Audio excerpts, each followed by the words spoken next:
Good morning. So I want to share something with you. This morning, two ladies reached out to me and they started asking me, so how do you do this? So one lady reached out in Instagram and she asked me about how do you increase your self-growth, like, improve your self-growth. And I actually misread it. I thought she said self-worth. And then at the same time, another lady reached out to me via the Facebook page, the Energy and Emotional Healing that I co-administer with my wonderful friend and healer, Amit. And so she was asking me about the core wounds. So how do you undo the damage that was done by others to you once you already are aware of the core wounds? So that kind of gave me my first homework and trying to figure out how do I help you guys to heal these areas. And so this is what I will try to map out for you. But first and foremost, please understand that healing is a journey. You cannot heal just like this. It's daily work of a little bit. Like, you have the intent to heal, and then you just do a little bit daily. And then you just have patience with yourself, and you just love yourself and accept yourself unconditionally. So it's like a daily practice.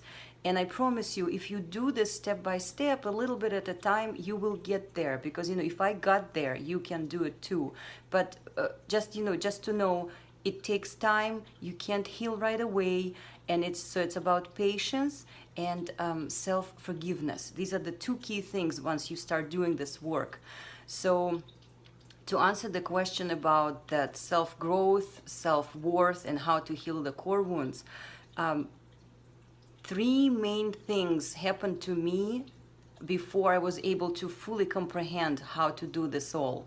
So as I was following my journey, the huge breakthrough for me was when I came out of the victim mode. Because remember, for the longest time, I felt like a victim because my ex-husband was verbally abusive to me. He was calling me names. He was bringing me down. He didn't let me to express myself. He would shut me down. So, I felt very much like a victim. And it's okay to feel this because it is not a good behavior towards another human being. But the key lies in you realizing that the feelings you're feeling are your feelings. They're your feelings. You're the owner of those feelings. So let's say he called me a name, like you are ugly FB, right? And I just I'm hurt and I am upset and I'm angry. Like, how dare he call me this name? But just feel it. These are your feelings. Did he put those feelings in you? No. He said something to you, but you are being triggered. Something in you is being triggered. He's calling you the name and you just get all mad and upset and frustrated that he's calling you that name because it's not fair, because you're actually triggering a core wound in you, that you're actually the belief system that you at some point in your childhood or early in your life you implanted in your mental body and emotional body, that you are in fact not worthy, you're ugly, you're this and that. But this is not your truth, because the truth is you are not. You, inside of you, you're pure, you're holy, you're beautiful, you're enough. All those things, because you're godlike. It's just that the story that we live, each day we live, each year we live, there's a story. There is like a program that we start layering. Let's say your mother was telling you was judgmental and she would criticize you for how you look or how you dress. So in that subconscious, you are now implanting that, untruth about yourself. I'm not good enough. So your mom continuously tells you, oh my God, what are you wearing? This is not good. So what happens in your subconscious? You're getting that program. You're not good enough. You're not good enough. You're not good enough. Let's say you try to make something, cooking something, and it didn't come out good. And your mom says, oh my gosh, you don't know how to cook. What does it translate to? You're not good enough. You're not good enough. You're not good enough. It goes right in your subconscious. And you might not realize it, but it's sitting there, and it's actually the driver. This is the driver that will then kind of ultimately will manifest in your relationships. Because if underneath, you can hide all you want, and you cannot also, like, you probably don't even know it's there, but this will be the driver, all of your relationships, all your behaviors, and so forth. So let's just picture this.